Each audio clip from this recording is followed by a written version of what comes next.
amigos y bienvenidos a este vuestro programa Dos gatos en tierra de perros. Un podcast de actualidad donde analizamos de manera fáctica y neutral las noticias más relevantes de la política y cultura norteamericana.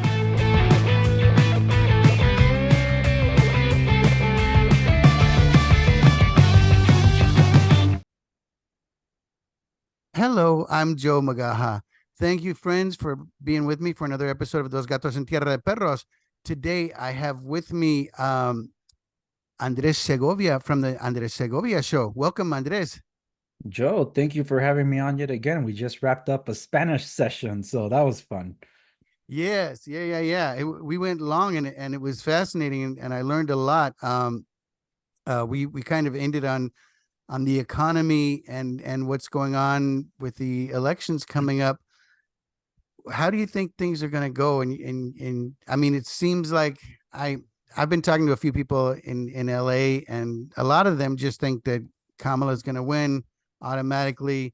Some people think it's a 50-50 shot. I don't really trust polls because polls are manipulated, and you know how many people. It's kind of like jury duty. You know, if you get jury duty, you know, unless you want to do it, it's like most people get out of it in one way or another. You know, Yeah. with polls, who really participates in a poll? You know, who picks up their phone anymore? If I get a phone call and I don't recognize the number, I let it go to voicemail. You know, so Yeah. I don't know.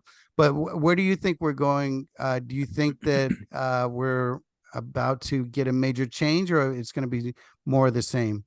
Well, whatever happens, it'll still be major change. So that's one thing that I know for sure. But what I can tell your viewers and listeners is that just to very quickly where I come from with my analysis and things, I've been doing politics since 2003.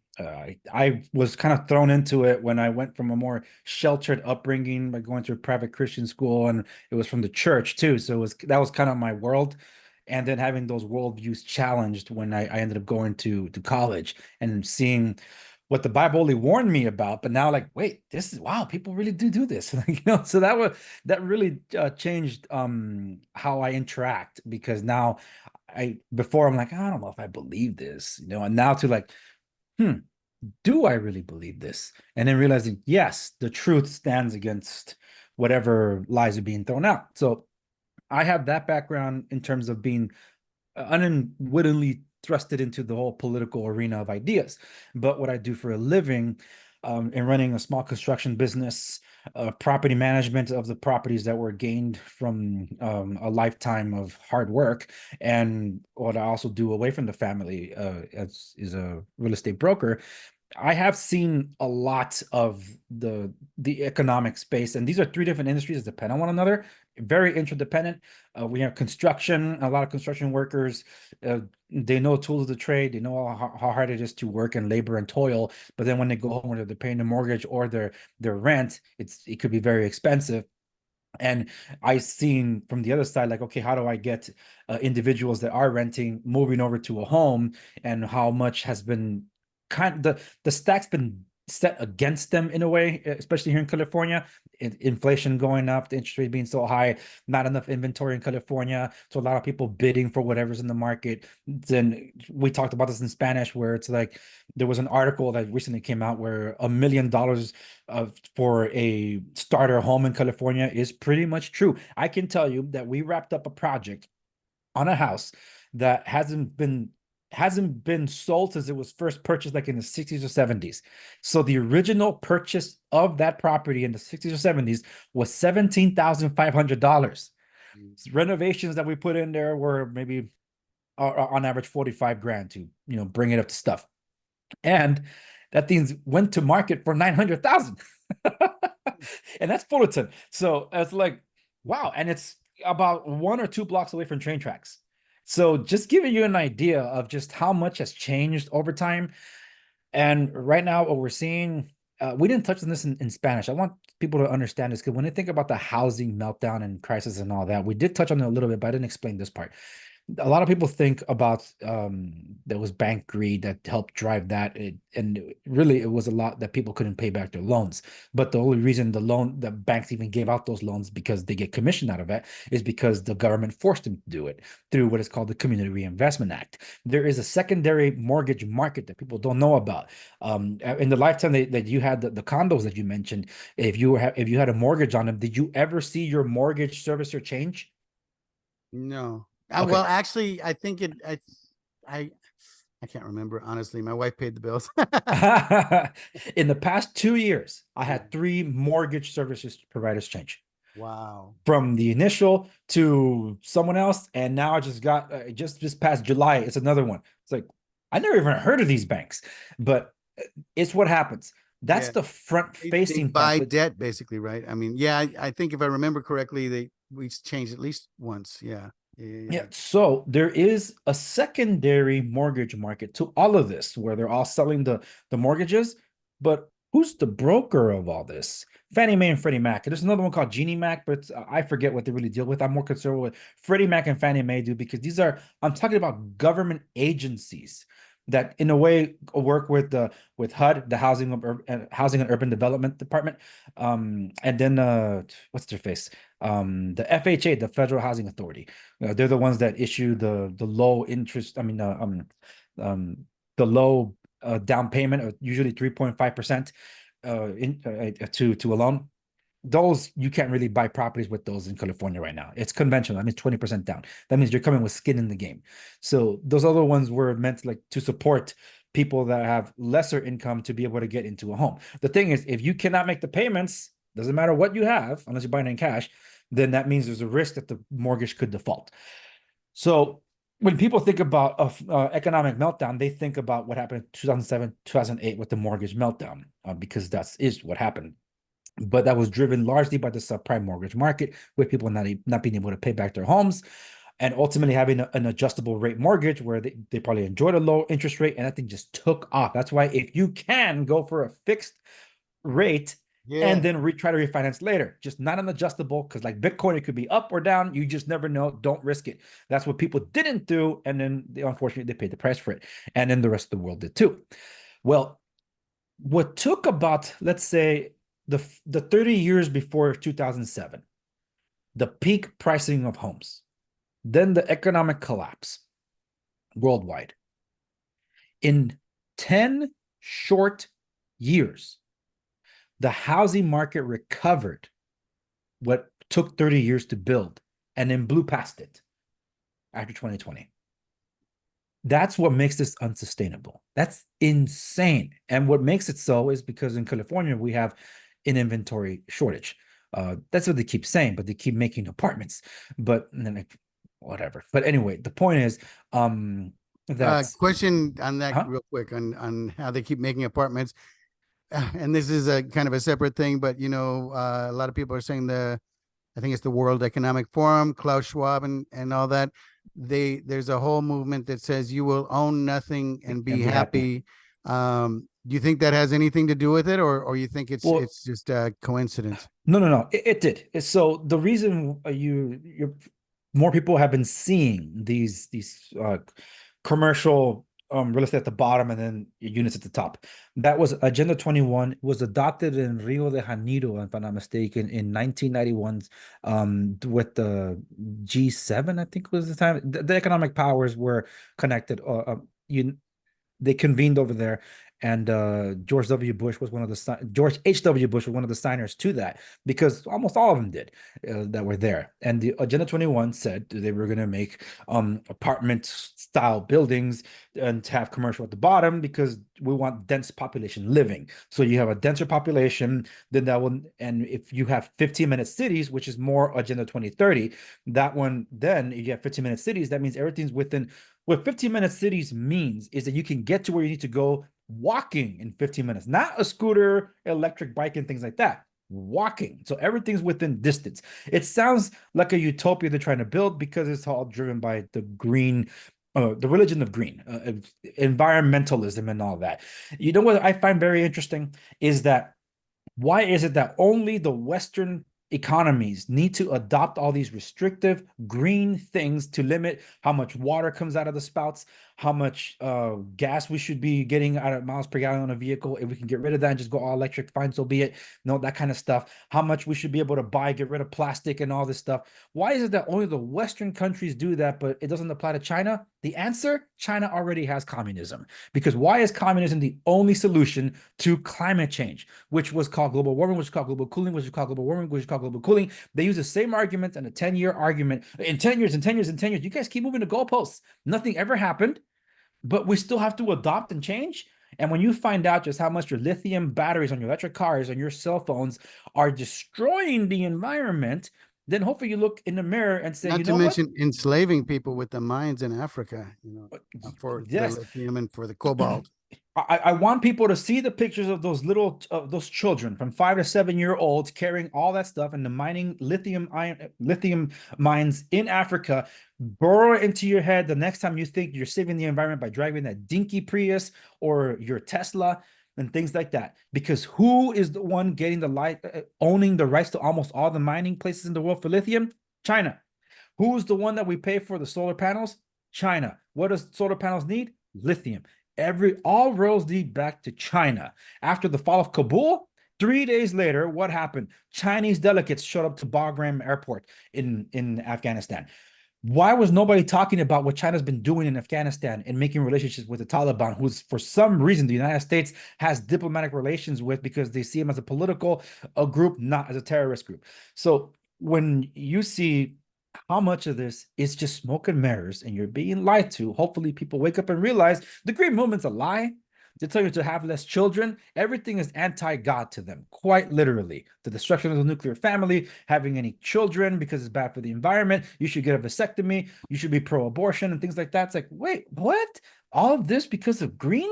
And then I mentioned this in Spanish too, the anti-natalist movement. I shouldn't have been born. I wish some people holding up signs saying, I wish my mom got the abortion. It's like, well, what's stopping you? No, it's like, you can still end it. Like, oh, my goodness. But the point is, and a lot of people are, honestly. I mean, there's a lot of the suicide rate is super high right now. Yes, because people do feel guilty because of the harm they're causing the environment and things like that. So it is absolutely ridiculous what we find ourselves in this state that we cannot actually have a conversation with others or even explain something as simple as economics.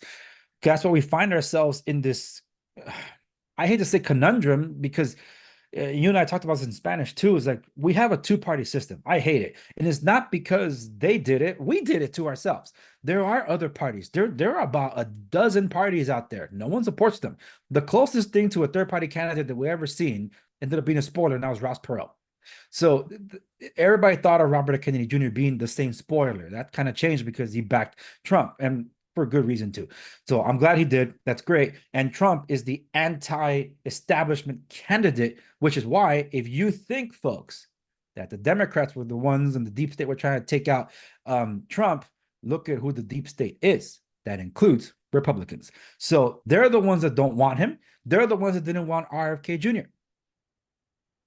That's why this movement that you're seeing for the first time in my lifetime, maybe even your time, we've never seen a political movement like this ever. I had the actor from the TV show Justified, Nick Searcy, on. I don't know if you're familiar with him. He was on.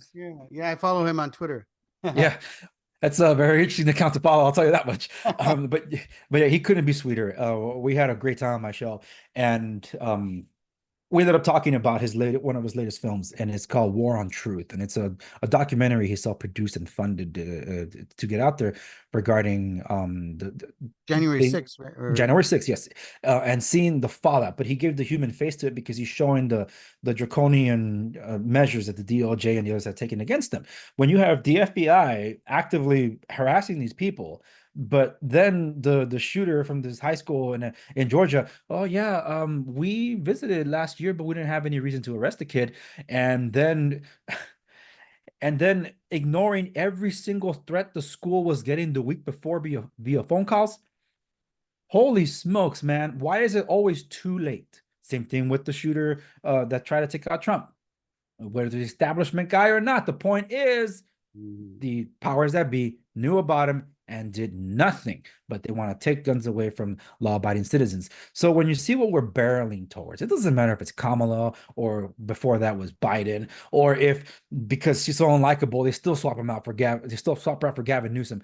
Whatever happens to the Democrats, just know they're not following the same playbook. They are cheating. They quite literally put someone in place. Why did they have a debate so early in the year before the national conventions? Because like Vivek Ramaswamy said, they were trying to test the waters so they can replace him because they knew how bad he was going to do. And when he did, they still had time to replace him before the DNC so they could coronate Kamala Harris that not one person voted for, but are telling you that she's accepting the nomination because you all chose her. And then, as I put on social media, the most incredible gaslighting propaganda movement I have ever seen in my lifetime covering politics to make this woman, you and I are from California. I never liked her here. I didn't like her before she was our senator. She was basically hand selected by Gavin. I didn't like her while she was DA. She dropped out of the race for president. She was running for the 2020 presidential campaign. She dropped out in 2019 before the California primary because she wouldn't even make the top 10.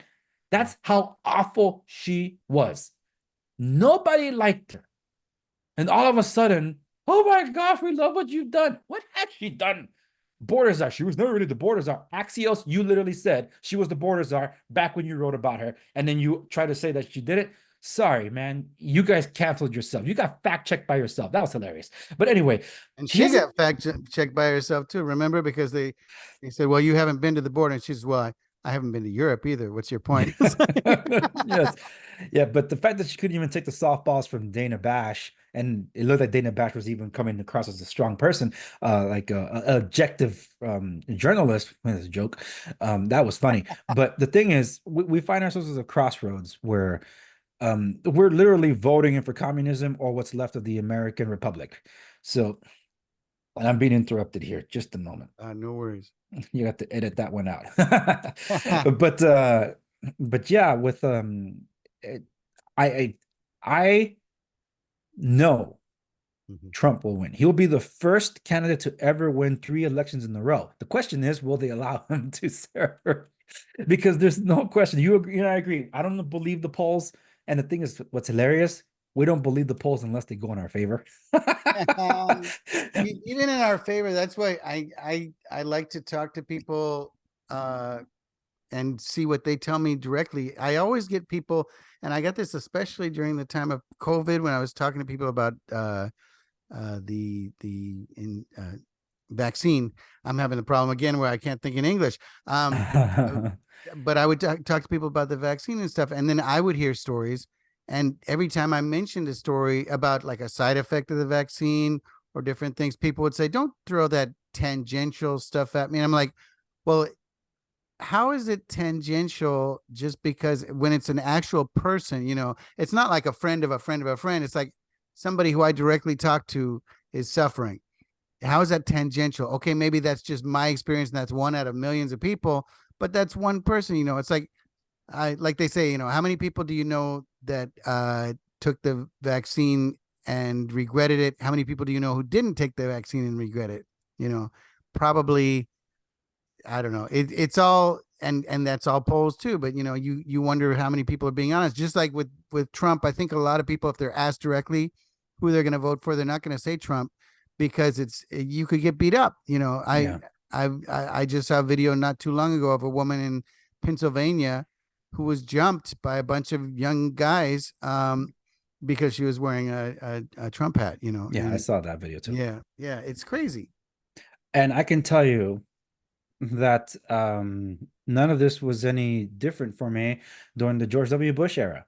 It's funny that not funny that it happens. It's funny that George W. Bush was seen as the Trump of his time, and now the leftists love him. So go figure, because he's part of the globalist elite establishment. Look at Cheney. Yeah, Cheney's endorsing Kamala now.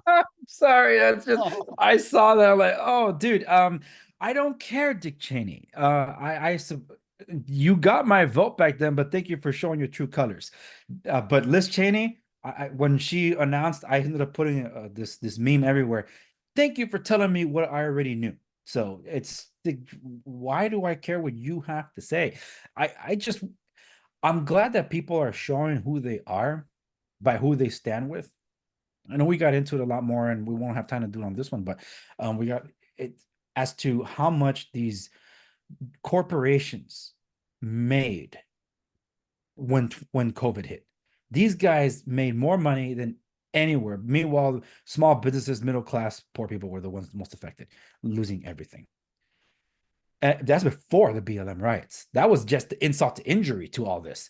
So with all that happening, and then when you have your conversations with your friends who don't see like, oh, there's nothing wrong. They didn't see it back then either.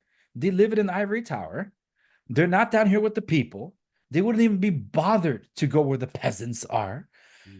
And until they are directly impacted by this, like they were the ones supporting Chad. I don't even remember Chad, Chop, whatever it was, because it was the Capitol Hill Autonomous Zone in Seattle, where they literally, God, yeah. How many murders? Like 7 murders happened in that something zone? like that. Yeah. But they declared themselves independent from the United States, but they wanted all the benefits. And what were they doing? They were taxing the people that were living there. They couldn't even plant. It became like a drug den pretty much too, right? I mean, people were basically, it was gangs that took over. Like within a week or two, it was like, it seemed like it was just all lawlessness, rape, murder, crime. So they tried doing the same thing in Beverly Hills. So when these leftists were like, yeah, we're supporting their bailout, and then they showed up to Beverly Hills, like, whoa, wait a minute, we don't want them here. It's like, why not? This is what you want. That's where they were looting Rodeo Drive. It's like, and then Karen Bass having her home broken into. It's like, well, a lot of people have had home invasion robberies, especially in Beverly Hills and in Bel Air, high-end areas.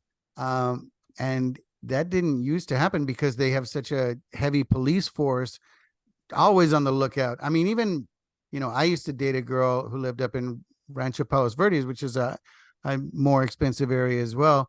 And I drove, this is back when I drove a beater, and I would drive up that hill to go see her, and the cops would follow me the whole way up. And they pulled me over the first time and said, what are you doing in this neighborhood? And I said, I'm visiting my girlfriend. But then they still would follow me every other time, but they wouldn't pull me over, but they just wanted to make sure, and now it's like people are breaking into people's homes. It's insane how it's becoming like some parts of Latin America where rich people have to have armed guards at every corner of their house just to protect them, because people are desperate, and they're fearless because they know they go to jail, they're going to be let out the next day. Yes. Unless you had an ounce of marijuana, Kamala Harris as DA would have made sure to not just block evidence that would exonerate you. She would make sure they threw the book at you and you never saw things again. That's what she did as DA, folks. Before, she was the most liberal senator in the United States Senate. And then that was erased as soon as she became coronated the nominee for the Democrat Party. It doesn't matter what they do. Pelosi made the call. She told Biden, step down, but my nephew, Gavin Newsom, will not be the one that will be nominated. We're going to cede over to Kamala. Then all of a sudden, there's all this love for her, like this fake stage thing that she did yesterday at a Democrats donors spice place. And there's an entire page on that spice store that says about Republicans, don't shop from us. Like, I didn't know about you anyway, so I don't have to shop from you. But they can get away with it. But I, as a real estate broker, if I did something like that, I would lose my license. Yeah.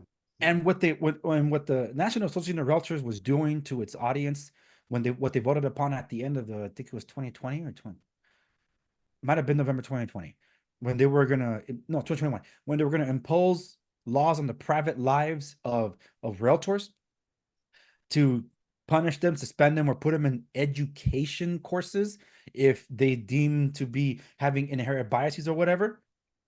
It could be whatever setting, not professional setting. They're going to judge them in that way. It's like, the flip? Of course not. So I very publicly made a video that says no longer a realtor.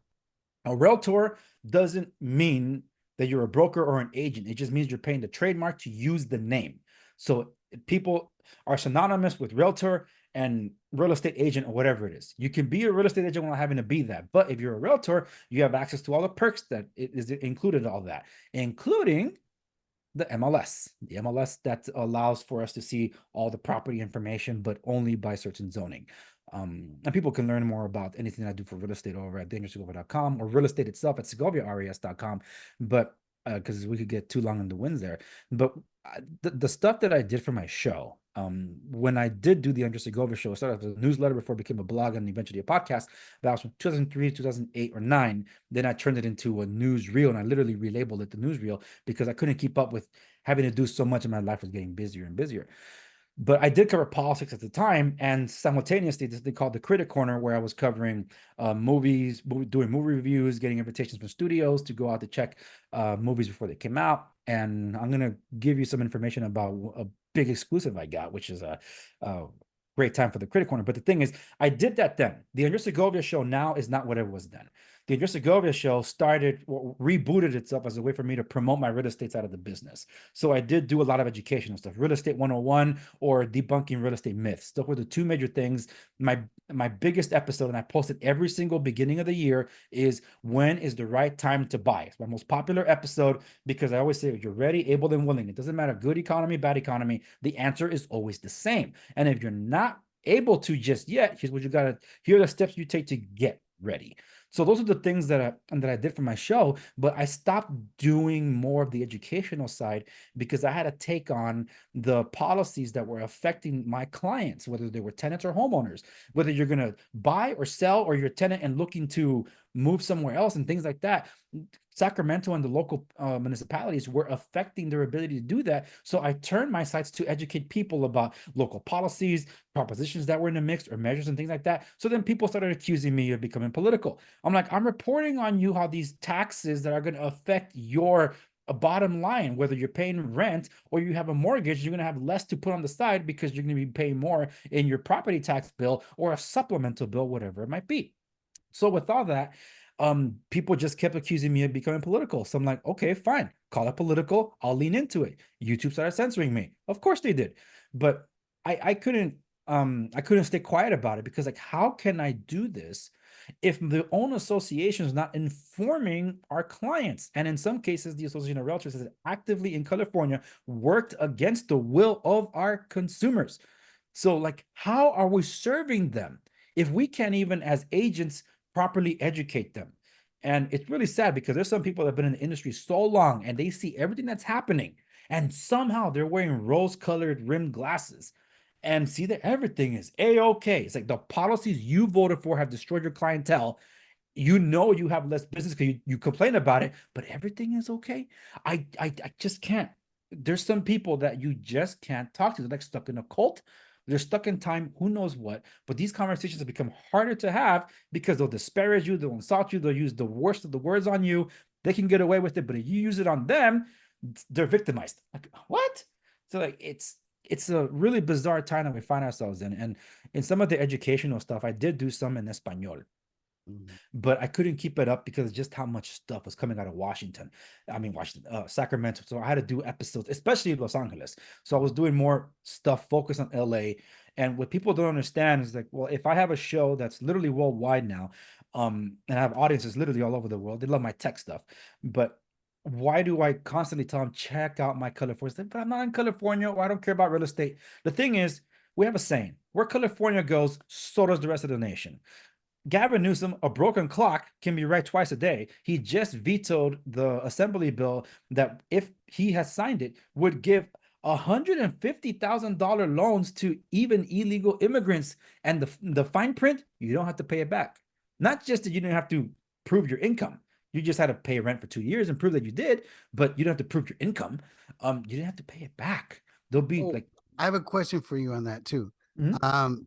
Well, either way, he vetoed it, but I imagine that would be open to some scams too. Even though generally when you buy a house, you're supposed to wait a couple of years to be able to sell it, right? To avoid capital gains tax. To avoid capital gains tax. But I mean, if the money that's put in to buy the house is, most of it or much of it is not even yours, it's just money that's been given to you, then selling the house, it's like if you win a car on The Price is Right or whatever, And from what I understand, I think those winners have to pay taxes on those cars Yeah, too, yeah. which is kind of jacked. They don't tell you that. Yeah. So it's like, I think if I won one of those cars and I couldn't afford the car, I'd just sell it and take the loss. And the Yeah. same with if you get a free house or a house that is mostly subsidized, best to sell it, take the money, maybe go to another state or maybe do something else with it, right? Well, yeah, it'd be nice to be able to do that. It's just that every state works a little different when it comes to their property taxes. There's some places that they don't. I'm gonna speak out of turn here. I probably shouldn't because technically I'm not licensed to talk about taxes. That would be a tax agent to talk about it. But it You seems can just like say it's not. This isn't because officially advice. This oh, is it's not advice, but from what I know from anecdotally is that people's like, oh, the property is cheaper in Texas, but then when they try to do the estate part of it, they realize it's even worse in California. So like, oh snap, really? So yeah, because they don't have this kind of tax, but they'll get you over here with their estate. So like, oh snap. So good thing to know. So if anybody's looking to offload their property in California because of their estate or whatever, and they're going to move somewhere else and they're planning the succession plan or to some inheritance thing, look into the estate taxes of those states. So, because some people only look at the present taxes and they don't think about those part of the taxes because sometimes they get you at the very end. Because California has an estate tax, absolutely. No, it's a federal thing, but the way the state kind of like gets in there to try to get their thing, something called probate court. So I deal a lot with probate and trust property. So that's basically with normally dealing with those after the fact. And when it comes to probate courts, these guys are forced, the family is forced to sell this property. Well, first off, this is probably property that their parents bought decades ago, and now these kids have their own families and they're living out of state, and they have a $28,000 tax bill that they got to deal with. The court telling you got to sell the property because now you have to satisfy the creditors, you got to satisfy the back old taxes and things like that, hence the estate tax. And you need it. Here's an attorney that's assigned to you. You got to deal with this now. And they're like, oh my gosh, can I cry for my fallen relative? They just died. I need to bury them, and you're sticking me with all this. And those are the ones that we deal with. Help them on these things, but people don't plan to die, but just know that those that are supposed to look after your things, where they're left grieving, usually there's salt on the wound like that. And that's why think about that for those of you that are maybe doing a 1031 exchange where you're transferring a property to elsewhere without having to pull a loan on it, because you're trading property, not buying or selling, but you're just offsetting or delaying a tax bill that you'll pay later. And be careful when you do that too, because you can really get screwed up on that. The people should think about that and study the laws of the places they're planning to land in. Yeah, for sure. For sure. Well, I think if it's cool with you, I'd like to wrap it up now just because it's been a fascinating show and I want to do it again for sure. It was very educational, both in English and in Spanish, and I hope our audience enjoyed it as much as I did. Where can they find you in social media? Well, on social media, I'm across almost everything. I said Facebook, I'm not on Facebook. It's at the Andrés Segovia. On X, formerly known as Twitter, I'm _ Andrés Segovia. My websites that I dropped earlier were theandressegovia.com, where anything and everything about me is there, including links and things like that. And real estate resources at segoviares.com. I did want to add one more thing that I didn't say in Spanish. And that's with regard to my recent episode that I did, because we talked a little bit about this, I think it's before and a little bit at the beginning. My recent episode was with one of the Benghazi heroes from the Benghazi attacks on September 11, 2012, Dave Boone-Benton, and an ex-CIA targeter that was stationed there that was hunting down terrorists. So they're both out of the agency now because they were working directly for CIA then.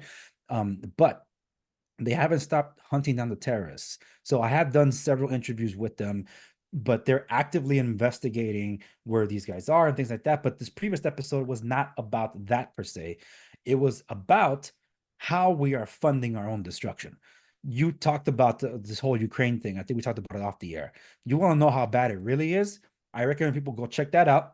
The episode is called Ichkaya, Know Thy Enemy, and Years of U.S. Failed Foreign Policy, because of what we are doing right now in Afghanistan, how we are basically funding what's happening in Gaza, and our positions like with Iran and Afghanistan. I recommend people check that out because it's informative. This is direct action intel. Okay, this isn't like someone told somebody. This is direct. It's me literally bringing on some people to make a report. And that's why it's been throttled on YouTube. It's got some views on Rumble, but I got a few thousand on X, and the best place to probably check it would be on X and share it with those you know, because the lessons that we didn't learn from Benghazi are haunting us now. That sounds great. Oh, and you had one more thing that you were going to tell about the film reels, something that you. Oh, I will say this much, because the critic corner is still something that I do off and on. So something cool that happened when I used to do movie review stuff. This is a lot of fun stuff. Okay, so the movie review stuff, I would be invited by like Paramount, Warner Brothers, and I think Universal to go check out some of the stuff. Never Disney. It's okay. And Fox, I don't think they invited me. But to me, I'm a big Batman guy. Okay, you probably can't see it, but over here I have little Lego Batman that are from a very expensive Lego set that are surrounded by a light, and I didn't even notice that I have a bat symbol up here. I'm like, oh look, that's cool. But anyway, so that to me the big dream was what happened in 2008. So at the end of 2007, the movie I Am Legend starring Will Smith came out. And for anybody that went to the IMAX to see it, they were treated for the first time to the opening scene from a Christopher Nolan movie. So he did that for The Dark Knight and The Dark Knight Rises. So you don't see the trailer when you go to the IMAX. Some people thought they walked into the wrong theater. Like, oh, this is not a trailer. And some people were like, this trailer is very long. They didn't realize they were watching the opening sequence of The Dark Knight. And at the very end of that sequence, we get our first look at Heath Ledger's Joker. That was first highly controversial, then highly touted because he's doing something special. And then when you see him, you're like, whoa, this is special. The next month, Heath Ledger's dead. So that drew a lot of attention to it, national attention to this. And of course, the scandal that happened afterwards about who knew what and when, why couldn't he be saved? But anyway, that's a different story. The thing is, a lot of the box office gurus, I love having to go up against them because I was the amateur movie critic, or I was the movie blogger. I wasn't in the inside group. They were all putting out their #1 movies of summer next year, and Indiana Jones coming back after a long delay from 1989 or whatever, #1 movie of the year and stuff like that. And their entire list, they have all these different movies. And because nobody ever heard of Iron Man was kind of like towards the tail end of the bottom. Batman was kind of like the middle of the list. Well, I published my own list too. And this is what I published. #1 movie of the year by a long shot, The Dark Knight. Second one was going to be Iron Man. The third one was going to be Indiana Jones. That's what shocked people. Like, you put Indiana Jones at 3? Yeah, because nobody really wanted to check out Indiana Jones. 4, the 4th and 5th could swap, I said. It was either going to be the Pixar movie WALL-E or Will Smith's Hancock. And they did. Those were the top 5 movies of the year. Nobody agreed with my top 3. It's like, no, Indiana Jones is going to be #1. No one's ever heard of Iron Man. And yet The Dark Knight probably be the third one. The Dark Knight was the first Batman movie to cross $1 billion, and it didn't do it with premium tickets of 3D that the Avengers would cheat with later. Warner Brothers, well, Christopher Nolan, they were doing what is called a viral campaign. So a lot of us fans were involved in this and piecing together. So we got to see things that the main people didn't get to see. So we knew when the trailer was going to come out. That's why I'm like, I knew to be at the IMAX for that before it was really announced. And I ended up getting some stuff in the set. But Warner Brothers ended up inviting me to Universal City Walk at IMAX for an exclusive screening of The Dark Knight before it came out for anybody else to see.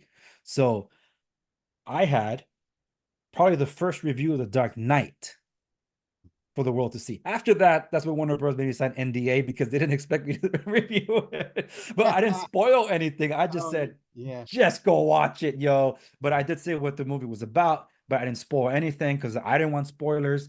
And people were like messaging me like private and stuck into my DMs like, how did you get that? Well, Warner Bros. Invited me. And those that all got invited were just given a +1. I was given +3. So I'm like, you're coming with me. Let's go check this thing out. So we did. And afterwards, people were asking me, it's like, dude, but what happens now? Heath Ledger's dead. There's no Joker in the next movie. He's like, the movie's not this is a Batman trilogy, not a Joker trilogy. So Batman is not a hero yet, and I don't want to see the next Batman movie. I want to see the next Christopher Nolan movie. He's like, but you got to strike where the iron's hot. Even Alan Horn, the president of Warner Bros. At the time, was asked at Comic-Con, and I think it was in San Diego. It's like, so when are we going to see the next Batman movie? I don't know. We want Christopher Nolan to do it, but he says he wants to do a personal project. He did Inception next, and that changed what you do for movies after that. It's like, you didn't use minimal wires and no computer for the hallway sequence, yes, people needed to see the greatness of who it was behind all this. But anyway, the point is that was the biggest traffic I had for my website or my blog, the Critic Corner at the time. I had the review. I got memorabilia from the set. Warner Brothers did eventually invite me back. That was for the second Hobbit movie. They wanted the soundbite. I gave it to them. It's better than the first. I hated both of them though. But those were fun times. I haven't really done much on in the movie side because I got busier with this other stuff, and then having exclusive interviews like with XCIA and celebrities now and musicians on my show. It's not really what I do because my show is about business and tech, but it's good to have fun every now and then. Yeah, for sure, for sure. And as I think I mentioned in the Spanish version, I write screenplays, and I've worked with some people here and in Europe. And one question that recently we've talked about, I talked with my guests, I think last week or 2 weeks ago, is what is cinema? Do you consider DC and Marvel cinema, or do you just consider it film? Because it's two different kind of forms of art. One is more of a spectacle, almost like the difference between going to the circus or going to see a play. They both have artistic merit, but I think one might be a little bit more about special effects and about explosions and about CGI, etc. What do you think? It's both, because you can literally cap it around Endgame, and then the rest is just CGI bloated nonsense, no character, nothing, because they went Marvel became a platform to push a social agenda, and you can kind of see it in those movies, the last ones, And the not just Infinity Marvel War too, and like Endgame. Fast and the Furious, I found kind of ridiculous. One of the I only said, yeah, Yeah, it's crazy going into space and stuff like that. Fast and Furious in space. I know, that's a sitcom to me. Yeah. But I'll use this as an example. I didn't mention this in the Spanish one either. My wife's Taiwanese. Her family, the majority of it's in Taiwan. Okay.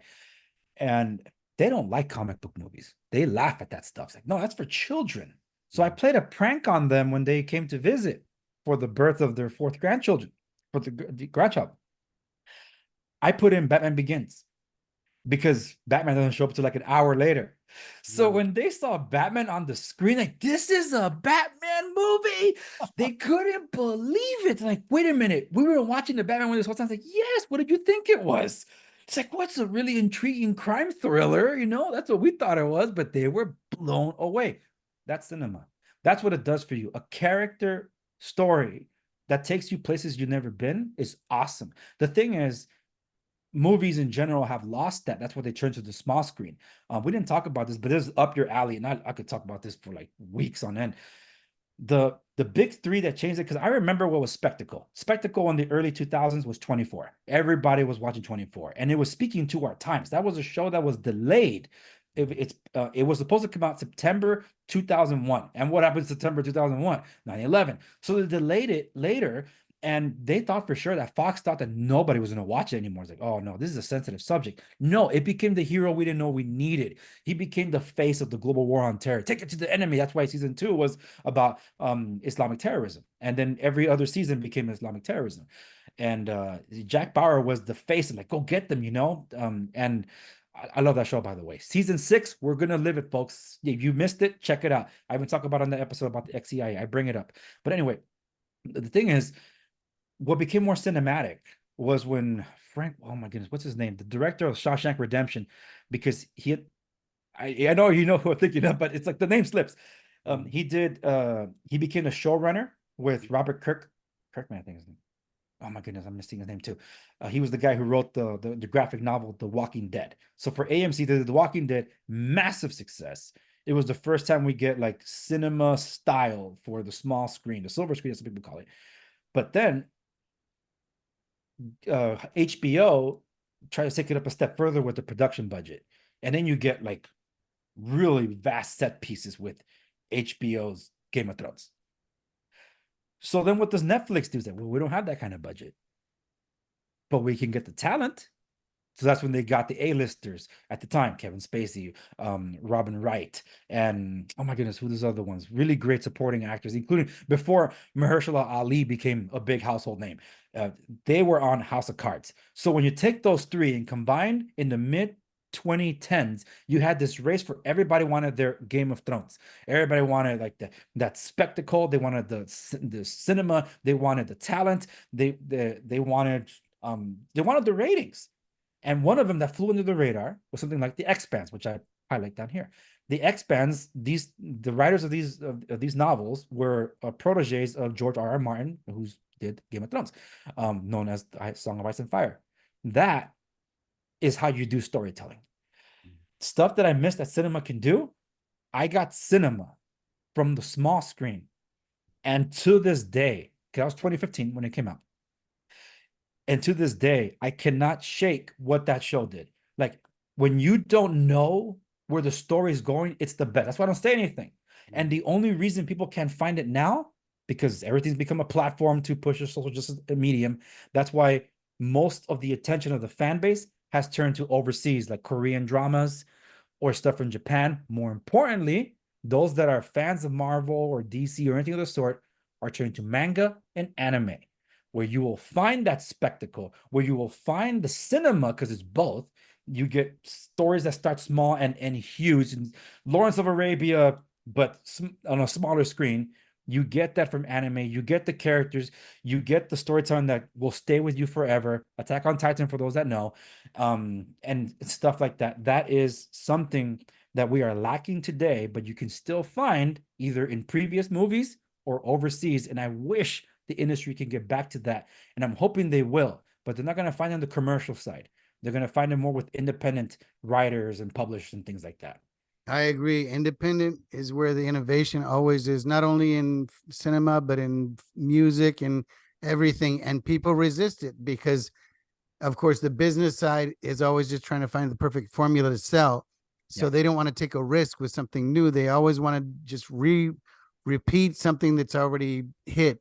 But that's the thing. It's audiences get bored. You need something new and you need innovation. You need to change. And you have to take a risk because maybe it's going to hit. Maybe it won't. Maybe when it first comes out, it won't be a hit. And then 10 years later, it'll come out again, or people will boost it up. That happened with a lot of movies, a lot of TV shows where they would end up becoming hits years after they were off the air, because it takes an audience a while to embrace something, but once they do, then it becomes part of the culture, and then you've got to grow from that. So but I appreciate your time, man. I will definitely check out more of your episodes as well.